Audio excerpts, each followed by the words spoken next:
सुधांशु जी, आप अगर आंदोलन करें तो सारे आंदोलन बीजेपी के, हालांकि एसएफआई का भी नाम आया है, छात्र बॉडीज का जो वामपंथी वाले हैं। अब मुझे पता नहीं कि वामपंथी आजकल बीजेपी के साथ हो गए हैं। और दूसरी तरफ गोदी मीडिया, दलाल मीडिया, कोई आवाज उठाए तो बस वो दलाल। क्या ये तानाशाही नहीं है?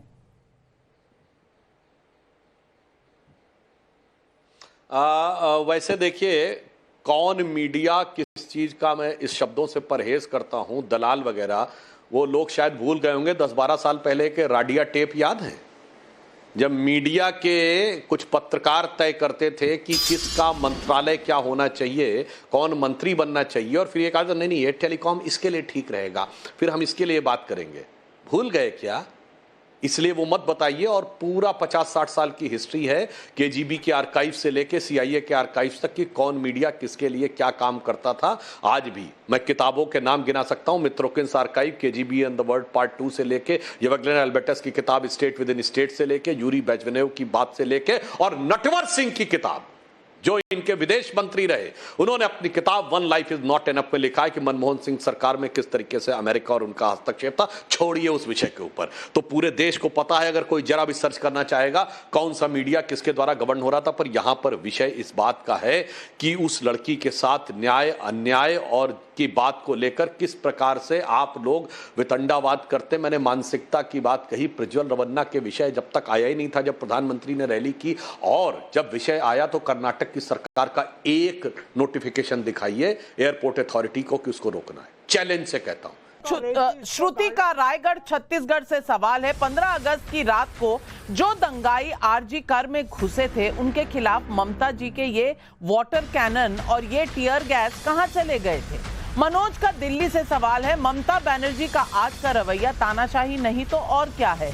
बीजेपी का आरोप गलत कैसे है? नरेश सक्सेना का कानपुर से सवाल है। ये ममता सरकार को पहले से कैसे पता चल जाता है कि एक दिन बात कहां कैसी हिंसा होने वाली है?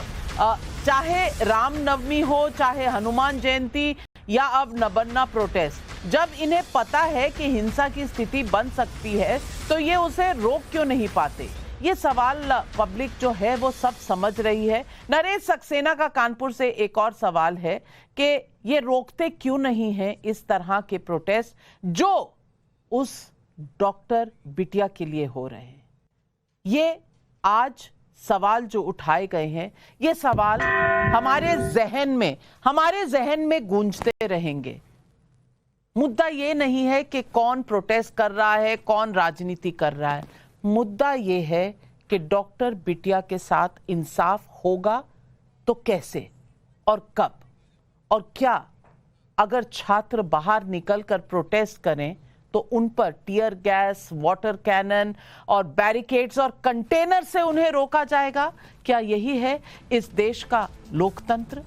सुधांशु त्रिवेदी जी, सवाल यह है कि क्या आप ममता सरकार को गिराना चाहते हैं? क्या आप कुर्सी पाना चाहते हैं? महुआ मोइत्रा का भी यही कहना। बहुत हद हो गई आप तौसीफ खान साहब ने जिस प्रकार की बात कही। एक तो ये तीनों दल देखिए कितना अपने आप को एक्सपोज कर रहे हैं। ये सब कह रहे हैं कि इस प्रोटेस्ट का कांग्रेस और कम्युनिस्ट से कोई मतलब नहीं है। तृणमूल कह रही है कि भाजपा से मतलब है, जबकि वो वास्तविकता में छात्रों का। इसका मतलब बहुत साफ हो गया कि तृणमूल कांग्रेस आश्वस्त है कि कांग्रेस और कम्युनिस्ट विरोध नहीं करेंगे, और अगर विरोध करेंगे तो नेम सेक की बात करेंगे। ये वही लोग हैं कि एक पत्थर की घटना पे जानकारी के बगैर तो आरोप लगा रहे हैं, और कश्मीर में सैकड़ों पत्थर चलाए जाते थे जब आर्मी के ऊपर, तो कहते थे ये भटके हुए नौजवान हैं, चले गए, जिस पर सबूत अवेलेबल है कि पैसे दे के पत्थरबाजी की जाती थी, और धारा 370 हटने के बाद वो पत्थरबाजी बंद हो गई। शर्म आनी चाहिए कि उस पत्थरबाजी का खुलेआम समर्थन करने वाले लोग, और जुमे की नमाज के बाद एक भीड़ निकलती थी और पत्थरबाजी करते हुए किसी इंस्पेक्टर अयूब पंडित जैसे पुलिस के इंस्पेक्टर की हत्या भी कर देती थी, तो ये लोग कहते थे भटके हुए नौजवान हैं। और आज दुख की बात है कि उस लड़की के सम्मान की रक्षा के लिए, उस लड़की के न्याय की रक्षा के लिए, डॉक्टर की रक्षा के लिए आए हुए भीड़ के ऊपर ये राजनीति करने का आरोप लगा रहे हैं। इससे साफ हो गया कि इनके लिए ये चुनाव और राजनीति का विषय है। इसीलिए मैं आपको पूरे ईमानदारी से कहता हूं, कांग्रेस, कम्युनिस्ट और ये इंडी गठबंधन सपा वाले सब मिले हुए हैं। कपिल सिब्बल का वहां पर खड़ा होना इसका प्रमाण है। और ये सिर्फ रस्म कर रहे हैं, राजनीति ये कर रहे हैं, ईमानदारी से विरोध सिर्फ हम कर रहे हैं। तौसीफ खान, सवाल ये है कि ये पाकिस्तान टाइप के कंटेनर भी आप ले आए हैं, ये तो कभी किसान आंदोलन में भी नहीं दिखे थे। मैं पूछना चाहती हूं, अब कोलकाता में पाकिस्तान टाइप ऑफ प्रोटेस्ट है और ये विजुअल्स देखिए, इसमें भर भर के लोगों को लॉक करना था क्या? नहीं, देखिए नाविका जी, किसान आंदोलन बहुत बड़ा आंदोलन था और उसकी तुलना आज की जो कॉन्स्पिरेसी, आज की साजिश रही है बीजेपी से, उससे बिल्कुल भी कतई भी नहीं कर सकते। किसान आंदोलन में हमारे किसान भाइयों ने अपने जान गंवाए, उनके लिए रास्ता में बड़ा बड़ा इन लोगों ने कील लगा दिया था, उनके लिए क्या क्या इन लोगों ने इंतजाम किया था। आज ममता बनर्जी के पुलिस ने एक भी गोली नहीं चलाया, हालांकि इनका वीडियो वायरल है। बीजेपी के लीडर कह रहे हैं कि एक लड़की की जान गई है, यहाँ पर भी एक डॉक्टर के साथ रेप हुआ है, उसका कत्ल हुआ है और पूरा क्राइम सीन बर्बाद कर दिया गया है और प्रिंसिपल को बचाया जा रहा था। संजय रॉय पुलिस कमिश्नर के बाइक पे घूम रहा है, पुलिस का वो आदमी है और आप कह रहे हैं कि ये आंदोलन आपको छोटा लगता है? एक महिला के लिए, इंसाफ के लिए अगर आंदोलन होता है तो आपको ये आंदोलन छोटा लगता है? आंदोलन का हिस्सा मैं भी हूं नाविका जी। कल फिर से हमने प्रोटेस्ट मार्च किया, मैं खुद था शामिल, हमारे कॉलेज के एलुमनाई बॉडी ने प्रोटेस्ट किया था, पीसफुल प्रोटेस्ट था। आज का जो ये प्रोटेस्ट है, ये बीजेपी का ऑर्गेनाइज किया हुआ, बीजेपी का षड्यंत्र रचाया हुआ, और वीडियो में भी ये कह रहे हैं कि लाशें गिरनी चाहिए। ममता की सरकार, ममता जी का प्रोटेस्ट, ममता जी का डिपार्टमेंट, ममता जी का लॉ एंड ऑर्डर, सब कुछ आप ही कर लीजिए, बाकी किसी को कुछ करने की जरूरत नहीं है, इंसाफ कभी मिलना नहीं है। और कमरू जमा चौधरी, आपकी आवाज को क्या हो गया है? लड़की हूं, लड़ सकती हूं को क्या हो गया है? और संविधान बचाने वालों का आज क्या हाल हो गया है कि ये डेमोक्रेसी की जो बात करते हैं, जो कॉन्स्टिट्यूशन में प्रोटेस्ट का राइट है, जो उसकी बात करते हैं, आज चुप है?